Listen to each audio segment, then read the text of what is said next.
سيد الأنبياء والمرسلين العبد المؤيد رسولنا المصدق المصطفى الأمجد الحبيب النبي الأمي المكي المدني السراج المنير الكوكب الدري صاحب الوقار والسكينة المدفون بأرض المدينة سيدنا ونبينا وشفيع ذنوبنا طبيب قلوبنا وحبيب نفوسنا ومولانا أبي القاسم محمد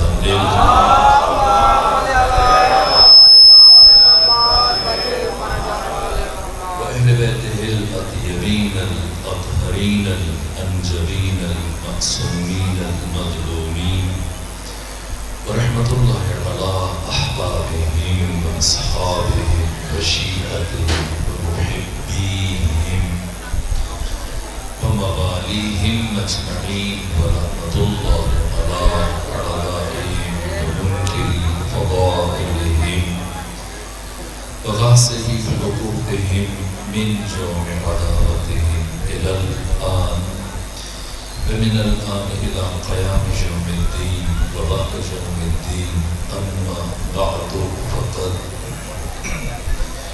قال حق سبحانه وتعالى في القرآن بسم الله الرحمن الرحيم إن الله يحب الذين يقاتلون في سبيله صفا كأنهم بنيان مرصوص صلوات بھیجیے خاندان فاطمہ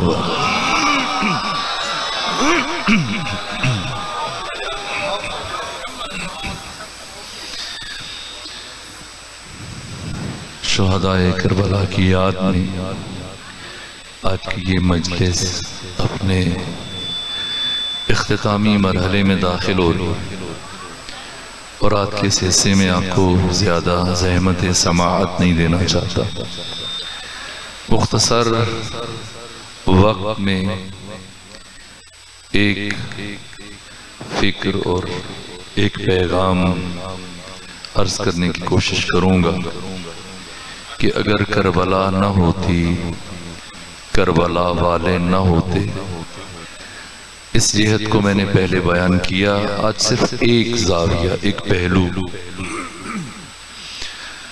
اگر یہ 72 نہ ہوتے تو کم سے کم قرآن مجید کی ایک آیت وہ ہے جو قیامت تک کے لیے محتاج مصداق رہ جاتی اور کبھی اس آیت کا مصداق نہ مل سکتا آپ یہ سمجھیں گے میں کیا عرض کر رہا ہوں اگر قرآن کی ایک آیت مصداق کے بغیر رہ جائے تو پورے قرآن مجید کی حقانیت اور صداقت زیر سوال چلی جائے گی یعنی قرآن نے ایک ایسی بات کہہ دی کہ جس کا عالم حقیقت میں کوئی وجود نہیں یعنی نعوذ باللہ قرآن افسانوی باتیں کرتا خیالی باتیں کرتا اور قرآن نے ایسی بات کہی کہ جس کا عالم وجود میں عالم خارج میں عالم حقیقت میں کوئی مصداق نہیں یہ قرآن مجید کی مشہور اور معروف آیت ہے اگر اس کی تفصیلات میں جاؤں تو شاید ساری رات گزر جائے اور اس کی تفسیر مکمل نہ ہو لیکن میں مختصر لفظوں میں عرض کرنے کی کوشش کروں گا پروردگار نے ارشاد فرمایا کہ ان اللہ یحب الذین یقاتلون فی سبیلہ صفا کأنہم بنیان مرصوص اللہ دوست رکھتا ہے ان مجاہدین کو کہ جو اس کی راہ میں یوں جم کر جنگ کرتے ہیں کہ جیسے سیسا پلائی ہوئی دیوار صاحبان معرفت تشریف فرمایا میں تمہید کے طور پہ صرف ایک جملہ عرض کروں اور وہ یہ کہ اس آیت میں افراد کی شجاعت کو بیان نہیں کیا جا رہا بلکہ اس آیت میں ایک لشکر کی شجاعت کو بیان کیا جا رہا ہے جس سارے کے سارے لشکر نے کندھے سے کندھا ملا کر اور شانے سے شانہ ملا کر باطل اور طاغوت کا مقابلہ کیا، اور اس لشکر کے کسی ایک سپاہی نے بھی معمولی کمزوری کا مظاہرہ نہیں کیا۔ آئیں ڈھونڈیں خود قرآن مجید کی تاریخ کی روشنی میں وہ لشکر جنہیں خود قرآن نے بیان کیا۔ بہت سارے لشکر ہیں لیکن وقت کی کمی کے باعث میں چند ایک کی طرف اشارہ کروں گا۔ سب سے پہلا لشکر جسے قرآن نے بیان کیا یہ جناب طالوت کا لشکر۔ حضرت طالوت اپنے لشکر کو لے کے چلے، اور جب لے کر چلے تو ان سے فرمایا اے میرے لشکر والو، اللہ تمہاری شجاعت کا امتحان لے گا ایک نہر کے ذریعے سے۔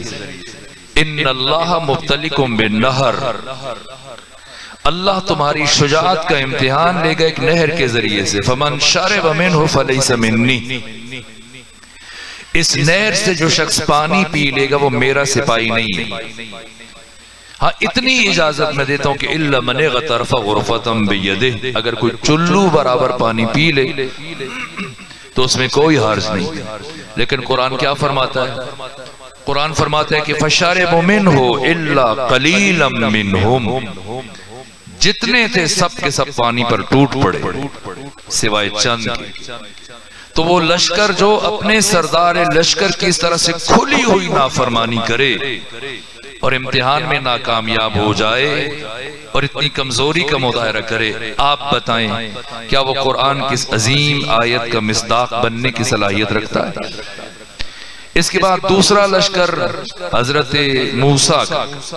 آپ جانتے ہیں کہ جناب موسیٰ نے اپنی قوم بنی اسرائیل کو فرعون اور فرعونیوں کے ظلم سے نجات دلائی، اور جب دریائے نیل کو عبور کیا اور جناب موسیٰ کے تمام سپاہی صحیح سالم دریائے نیل عبور کرنے میں کامیاب ہو گئے، اور جب سمندر جب دوبارہ فرعون اور اس کے ساتھیوں نے دیکھا کہ رستے بنے ہوئے، انہی رستوں میں فرعون نے اپنی فوج کو ڈالا، لیکن خدا نے پانی کو حکم دیا، پانی ملا اور فرعون کا سارا لشکر ڈوب کر غرق ہو گیا، اس کے تمام سپاہی ختم ہو گئے، مر گئے، اور جناب موسیٰ صحیح اور سالم اپنے لشکر کو لے کر دریا کے دوسری طرف پہنچنے میں کامیاب ہو گئے۔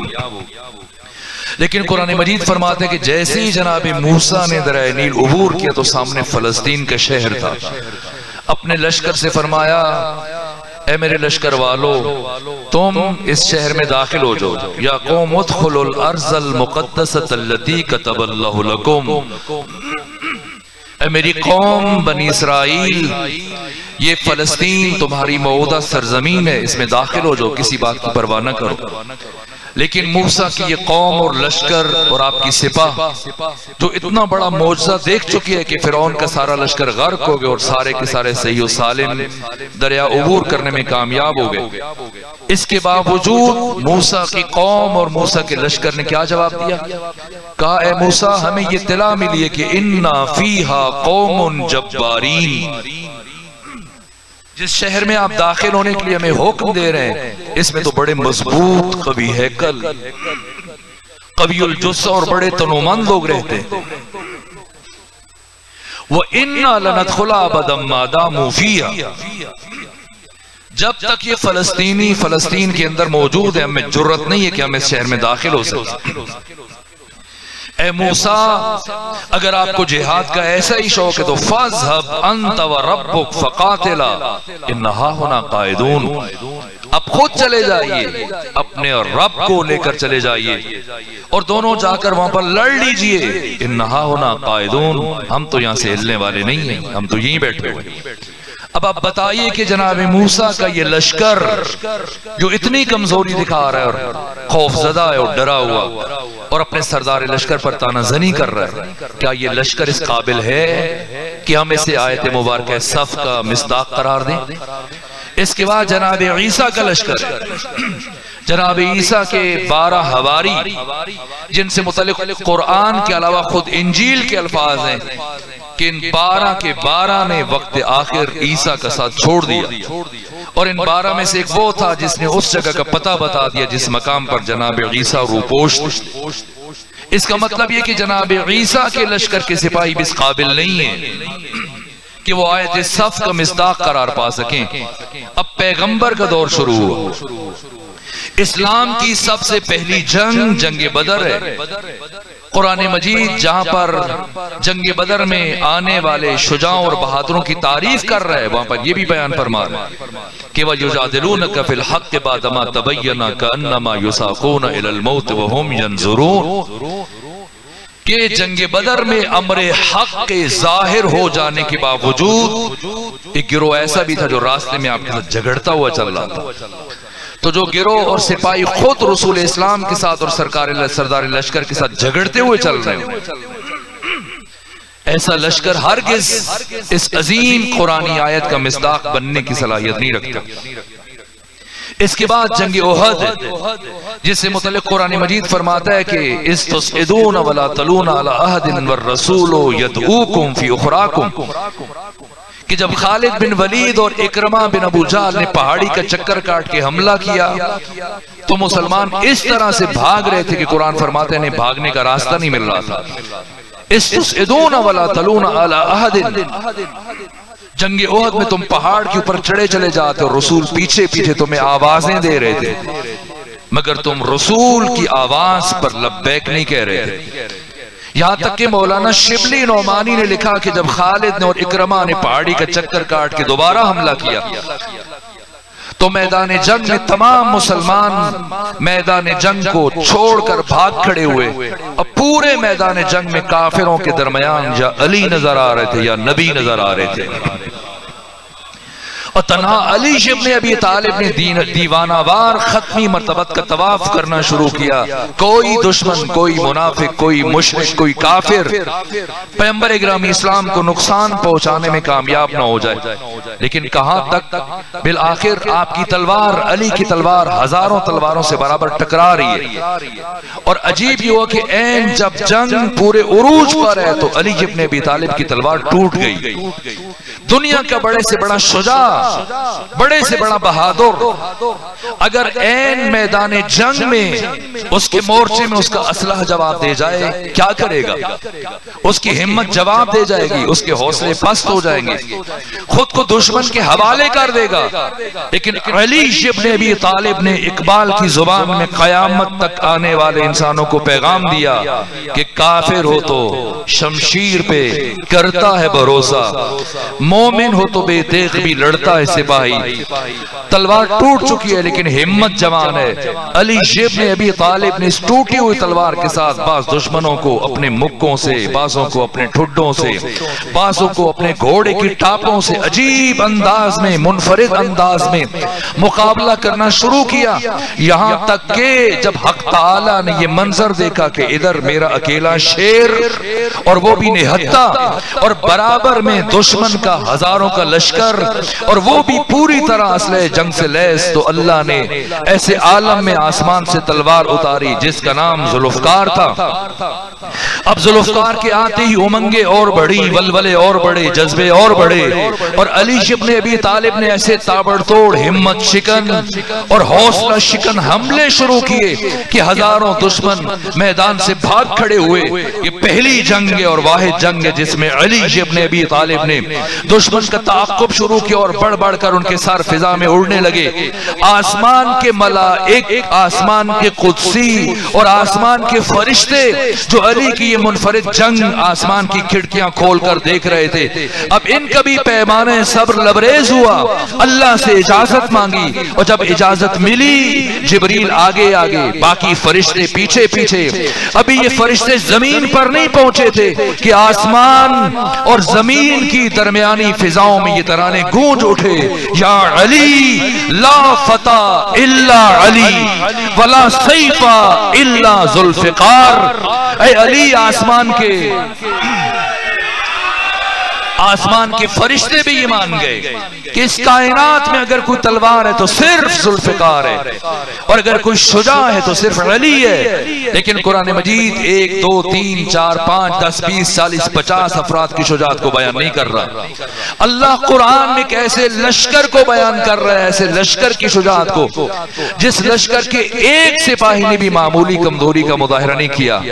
کیا جنگ احد میں آنے والا لشکر اس قابل ہے کہ وہ ایسا کا مصداق قرار پا سکے؟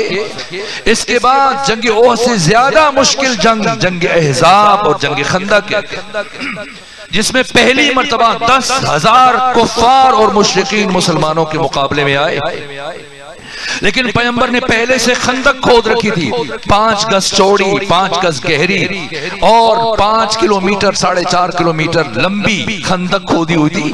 اور جیسے اتنا بڑا لشکر آیا، اپنے سامنے خندق دیکھ کر گھبرا گیا کہ اس کو کیسے پار کر، اور برابر 27 دن تک 10,000 کا لشکر خیمے ڈال کے بیٹھا رہا۔ کب تک بیٹھے؟ بالآخر ان کا سامان رسد ختم ہو جائے گا، خوراک ختم ہو جائے گی۔ بالآخر سرداران قریش نے اور مشرکین مکہ نے میٹنگ کی کہ کیا کریں، اور شجاع ترین 7 افراد کا انتخاب کیا گیا کہ یہ خندق عبور کریں۔ سب سے پہلے عمرو بن عبد واد، اس کے بعد اسی کا بیٹا حاصل بن عمرو بن عبد واد، پھر منبع بن عثمان ہے، پھر بحیرہ ہے ابن ابی وہب ہے، اور اسی طرح سے پھر اکرمہ بن ابو جہل ہے جو اس جنگ میں بھی آیا، اور 7واں فرد اسی طرح سے یہ زرار بن خطاب فہری۔ یہ 7 افراد خندق عبور کر کے لائے۔ تو اب خود دیکھیں کہ ان کی شجاعت کیا ہے، کہ اتنی قوت قلب ہے کہ اتنے بڑے خندق کو عبور کر کے خود دشمنوں کے ہزاروں افراد کے بیچ میں پہنچ رہے ہیں۔ اور ان میں سب سے پہلے عامر ابن عبد واد، جس سے مطابق یہ ہے تاریخوں میں کہ 1000 افراد کے ساتھ لڑنے کی صلاحیت رکھتا۔ تو جب آیا اور ختمی مرتبہ جہاں پر تشریف فرما تھے اور صحابہ کرام بیٹھے ہوتے اور سپاہی لشکر اسلام، تو کہا محمد کسی کو میرے مقابلے میں بھیجو، جا کے پڑھے طبری نے کیا لکھا، اور امام شمس الدین ذہبی نے تاریخ اسلام میں، اور ابو الفداء ابن کثیر نے البدایہ والنہایہ میں کیا لکھا، اور ابن خلدون نے کیا لکھا، اور باقی مورخین نے۔ گویا صحابہ کرام کے سروں پر پرندے بیٹھے ہوئے کہ اگر ذرا برابر اپنے سر کو حرکت دی تو اڑ جائیں گے۔ ایک ایسی خوف کی فضا تھی، اور اس کی آواز تدریجاً بلند ہوتی چلی گئی، یہاں تک کہ آگے بڑھ کر اس نے اپنے نیزے سے ختمی مرتبت کے خیمے کو چیر دیا، اور پردہ ہٹا کر ختمی مرتبت کے قریب آ کر اس نے گستاخی کی۔ اے محمد، تم میں کوئی نہیں ہے جو مجھے قتل کر دے اور جہنم میں بھیج دے، یا میرے ہاتھوں مر کر خود جنت میں چلا جائے؟ کوئی ایک مرد بھی ایسے نہیں ہے۔ جب اس نے یہ گستاخی کی تو ختمی مرتبت کی زندگی سے پہلی مرتبہ یہ الفاظ جاری ہوئے، مل لحاظ القلب، کون ہے جو اس کتے کا منہ بند کرے؟ آج ہمارے ملک میں بعض نام نہاد دین شناس وہ اس طرح کی گستاخی کرتے ہیں۔ اب ایک فرد دنیا میں نہیں ہے، کسی جماعت کا سربراہ تھا، اس کی عادت یہ تھی کہ بات بات پر گالی دیتا تھا۔ اینکر پرسن انٹرویو لینے آئے تب بھی گالی دے رہا ہے، سامنے لوگ بیٹھے ہیں تب بھی گالیاں دے رہا ہے۔ تو کسی اینکر پرسن نے سوال کیا کہ اب گالیاں کیوں دیتے ہیں؟ کہا کہ کیا ختمی مرتبت نے گالیاں نہیں دی؟ نعوذ باللہ۔ کہ کیسی گالی؟ کہا پیغمبر اسلام نے کیا عامر بن عبد واد کو کتا نہیں کہا ہے؟ اگر وہ کہہ سکتے تو ہم کیوں نہیں کہہ سکتے؟ ممکن نہیں۔ صاحب خلق عظیم، ختمی مرتبہ جیسی شخصیت، امام الانبیاء سید الرسل، زبان سے گالی بجائے خود ایک رقیق کلمہ اپنی زبان سے ادا کر سکتے، ممکن نہیں ہے۔ یہ جو ختمی مرتبہ نے کہا کسی کو کلب اور کتا کہا ہے، یہ گالی نہیں ہے۔ گالی کسے کہتے ہیں؟ انسان کے اندر 4 قوتیں، قوہ شہویہ ہے، غضبیہ ہے، وہمیہ ہے، عقلیہ۔ ان میں سے جو قوہ غضبیہ ہے، جب انسان کی عقل مغلوب الغضب ہوتی ہے تو وہ اپنی آتش غضب کو ٹھنڈا کرنے کے لیے اس طرح کی اول فول باتیں زبان سے ادا کرتا ہے کہ اس کی آتش غضب ٹھنڈی ہو جائے، اس کے دل کو سکون مل جائے، اور ان باتوں کا حقیقت سے کوئی تعلق نہیں ہوتا۔ ہوتا ہے. ختمی مرتبت عقل کل، مجسم عقل، سراپا عقل، جن کی زبان وحی الہی کے بغیر حرکت نہیں کرتی ہے. اگر ختمی مرتبت نے کسی کو کتا کہا تو یہ گالی نہیں ہے. پیغمبر اکرام اسلام تاریخ لکھ کر جا رہے ہیں کہ جان لو اور سمجھ لو، اگر کوئی شخص درجہ بشریت اور درجہ انسانیت سے اتنا گر جائے، اتنا نیچے آ جائے کہ وہ رسول اسلام کے دروازے پر آ کر اپنی آواز بلند کرے اور گستاخی کرے، تو اس کی انسانی شکل پر نہ جانا، دیکھنے میں انسان ہوگا لیکن حقیقت میں کتا ہوگا.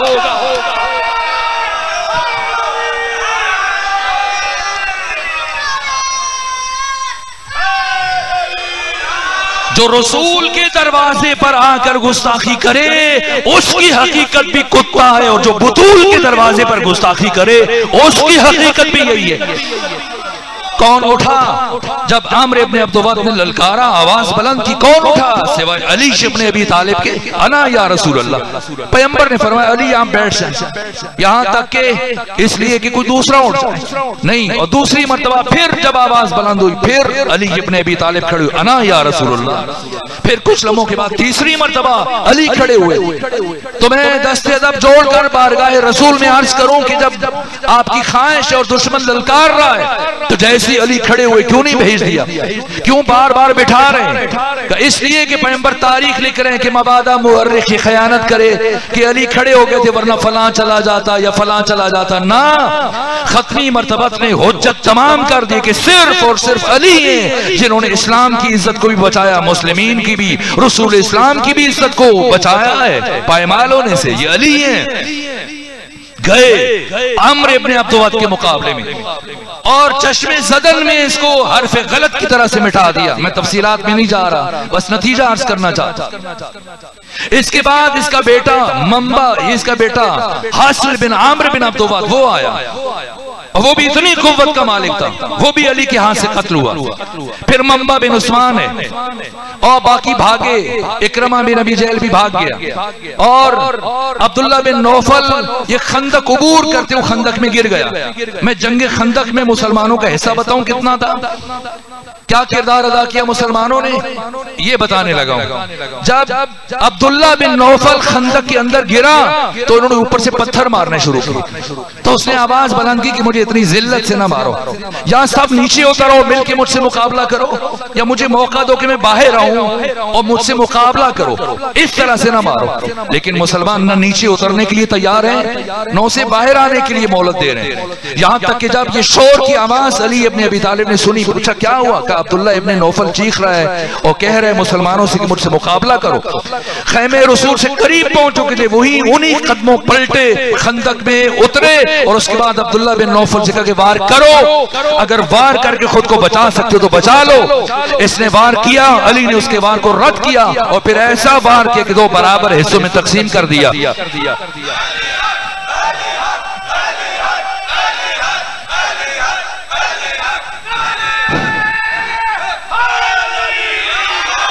بس آخری جملے عرض کر رہا ہوں، تھوڑی سی اور شرکت بتا دوں. ایک تو عبداللہ کے متعلق عبداللہ بن نوفل میں جو شمولیت کی ہے، اوپر سے پتھر مارے، اور دوسری شخصیت ہے ان 7 میں سے جو بھاگے ان میں سے ایک زرار بن خطاب فہری. یہ بھاگا تو کسی نے کہا کہ چلیں ہم بھی اس بہتی گنگا میں ہاتھ دھو لیں.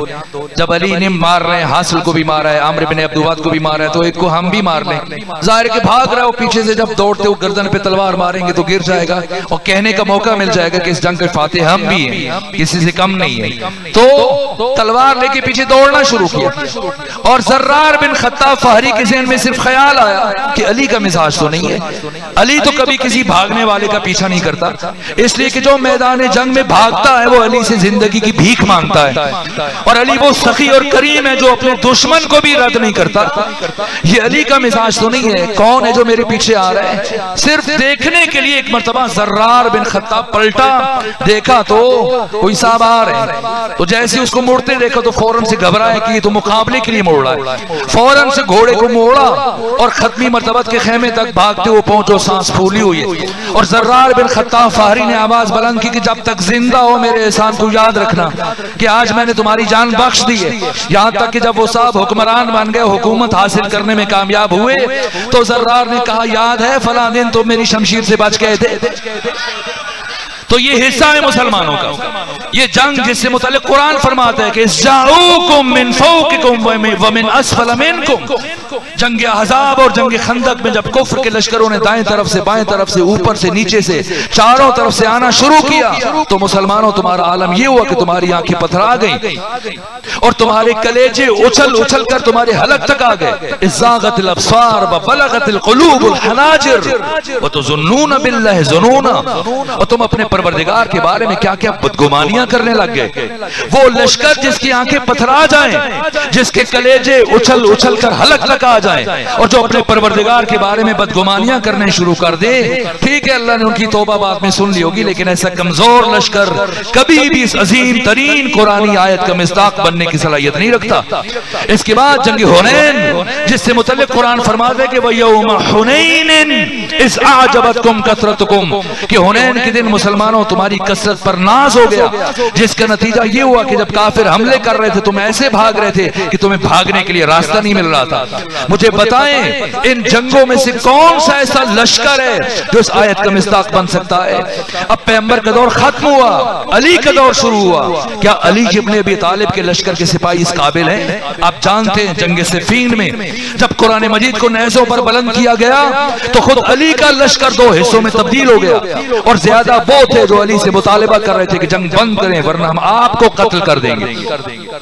اس کا مطلب یہ کہ اتنا بے بصیرت اور بے معرفت لشکر اس قابل نہیں کہ اس آیت کا مصداق قرار پا سکے۔ کیا حسن مجتبیٰ کے سپاہی اس قابل ہیں؟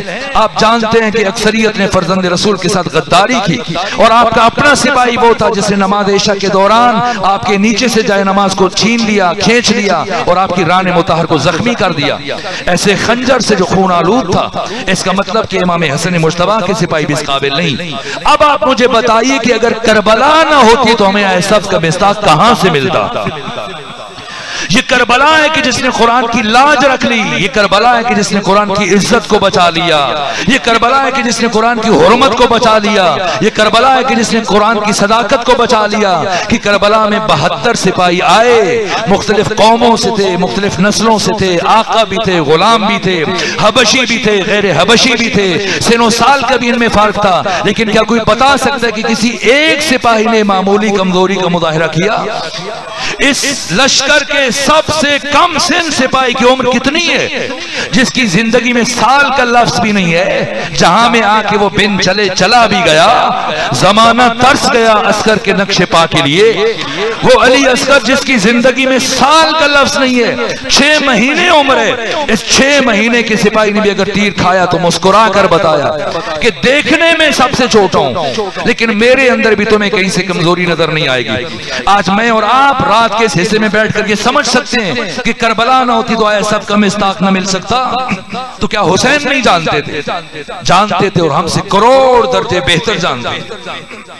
اس لیے شب عاشور میں فرما دیا ایک جملے میں سمیٹ کر، انی لا اعلم اصحابا اوفا من اصحابی، میرے علم میں نہیں کوئی ایسے اصحاب جو میرے اصحاب سے زیادہ باوفا ہوں۔ انسان جب گفتگو کرتا ہے دیکھا جاتا ہے اس کا دائرہ نظر کہاں تک ہے۔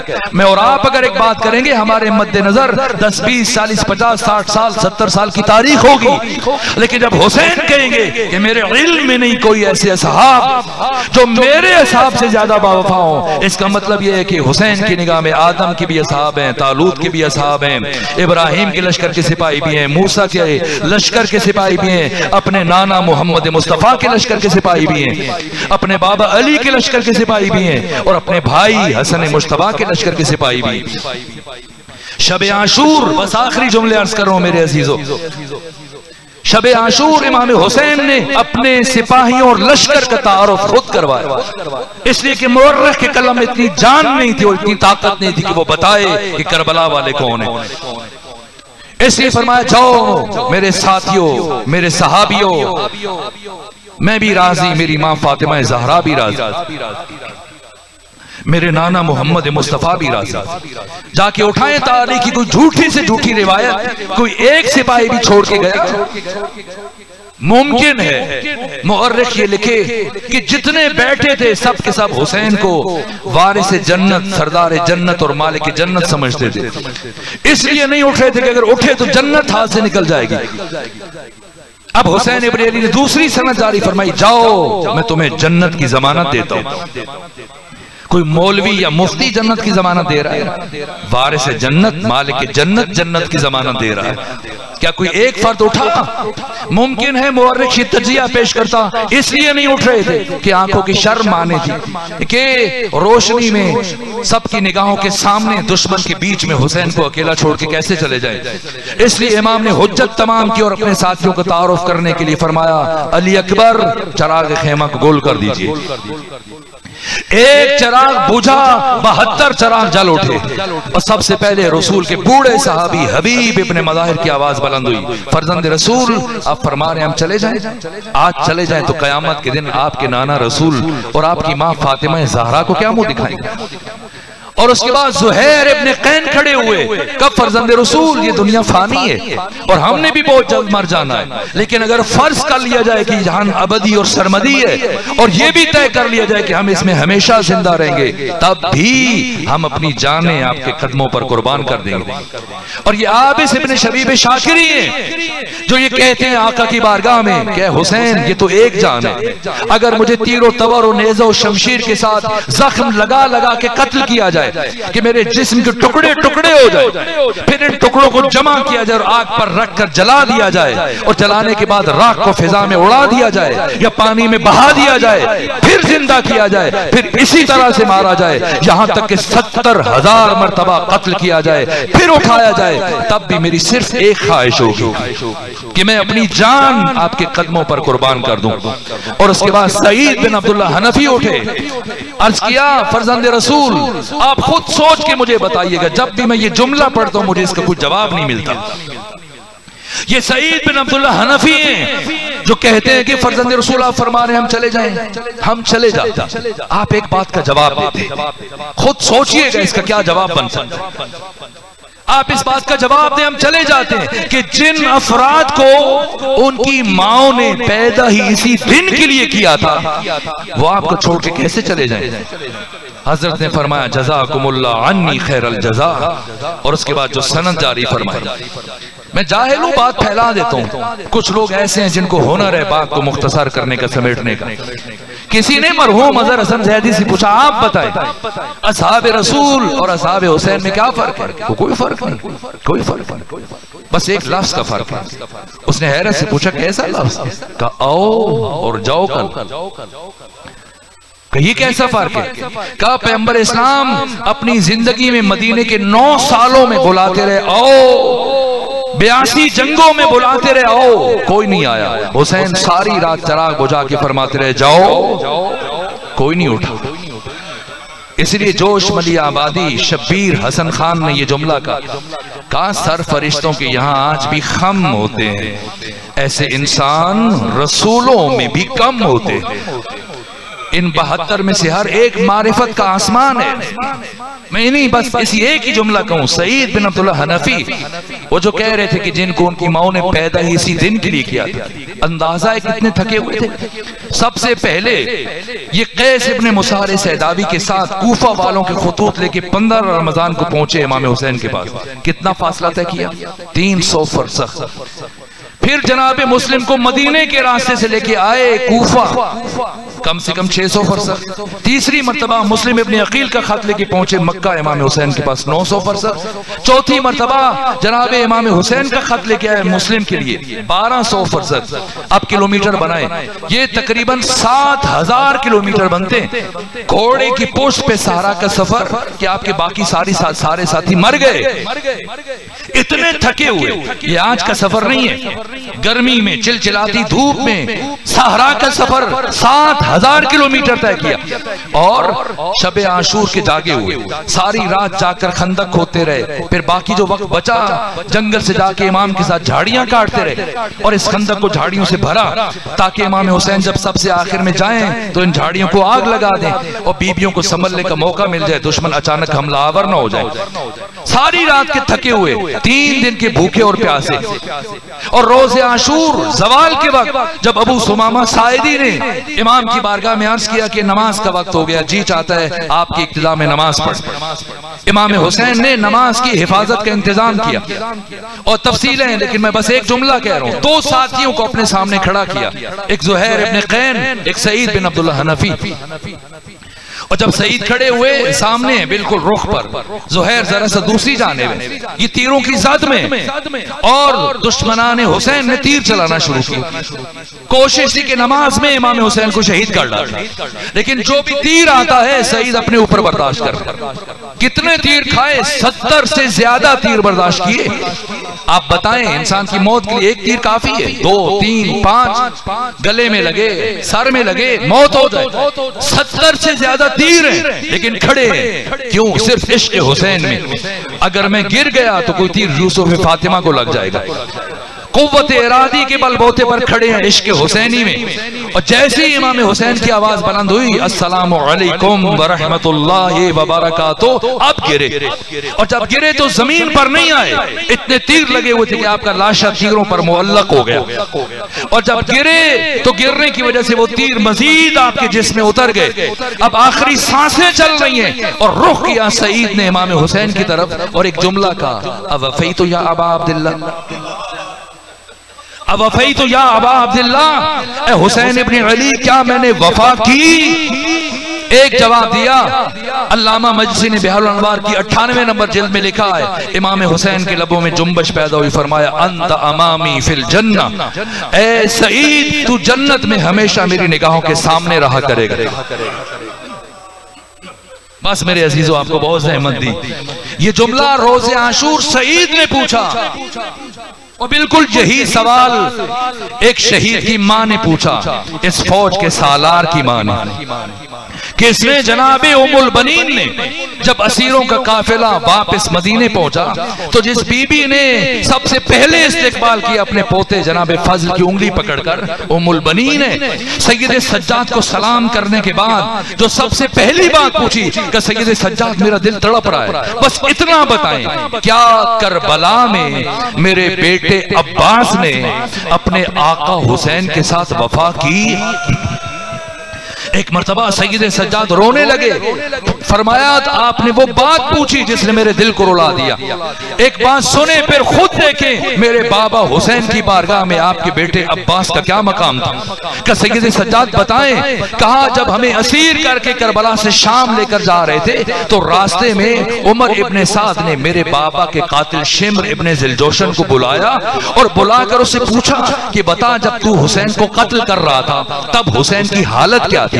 کہ یہ شمر جو خود میرے بابا کا قاتل ہے اس نے بتایا، کہا کہ حسین ابن علی روز عاشور قبضہ شمشیر پر پیشانی ٹیکے ہوئے خاک کربلا پر بیٹھے تھے اور میں ان کے قتل کے ارادے سے آگے بڑھا، اور جب میں آگے بڑھا تو میں نے حسین کو کندھوں سے دھکا دیا اور حسین پشت کے بل زمین پر گرے اور میں آگے بڑھ کر حسین کے سینے پر سوار ہو گیا، اور جب حسین نے اپنے سینے پر بوجھ محسوس کیا اپنی آنکھوں کو صاف کر کے مجھے دیکھا، مجھ سے کہا شمر بڑی اونچی جگہ بیٹھا ہے، شمر بڑی بلند جگہ پر بیٹھا ہے۔ اے شمر مجھے اچھی طرح سے یاد ہے بچپنے میں میرے نانا محمد مصطفیٰ مجھے گود میں بٹھا کر پیار کرتے تھے تو میری قمیض کے بٹن کھول دیتے تھے اور مجھے سینے سے چومنا شروع کرتے تھے، پھر میری گردن کے بوسے لیتے تھے، میرے لب و رخسار کے بوسے لیتے تھے۔ تب میرے نانا نے ایک مرتبہ مجھے بتایا تھا، اے حسین تجھے کائنات کا شقی ترین فرد قتل کرے گا جس کے چہرے پر چیچک کے داغ ہوں گے، جس کا قیافہ خنزیر کے جیسا ہوگا، مجھے معاف کیجئے گا لیکن یہ قاتل حسین نے بتایا۔ شمر کہتا ہے جیسے میں نے حسین کی بات سنی مجھے غصہ آیا، میں نے حسین کی داڑھی کو بائیں ہاتھ سے پکڑا اور حسین کے رخسار پر تماچے مارنا شروع کیے. بس میرے عزیزو، اسی اسنا میں حسین کی چھوٹی بچی سکینہ اپنے بابا کی لاش پر پہنچی ہے اور دعا کرے اللہ نہ کرے کوئی بیٹی اپنے بابا کا وہ حال دیکھے جو سکینہ نے حسین کا دیکھا. ایک مرتبہ کیسے اس بچی کو الگ کیا، مشکل مرحلہ ہے، لیکن جتنی دیر میں شمر نے سکینہ کو اپنے باپ سے جدا کیا، اتنی دیر میں شمر کہتے ہیں کہ امام حسین نے اپنا سر سجدے میں رکھا اور یہ ذکر پڑھنا شروع کیا، اور ازن بقضائک و تسلیما لامرک لا معبود سواک یا غیاث المستغیثین. شمر کہتے ہیں میں نے دوسری ضرب چلائی تو حسین نے یہی ذکر پڑھا، میں ضربیں چلاتا رہا، حسین یہ ذکر پڑھتے رہے، اور جب میں نے 13ویں ضرب چلائی اور حسین کے سر کو حسین کے تن سے جدا کیا، اب میں نے حسین کے بالوں میں ہاتھ ڈالے، حسین کا سر اٹھایا تو دیکھا کہ ابھی بھی حسین کے لب ہل رہے ہیں، ابھی بھی حسین کے لب ہل رہے. میں نے سوچا اب حسین کون سا ذکر کر رہے ہیں، تو حسین کے دہن سے آواز آ رہی تھی عباس عباس.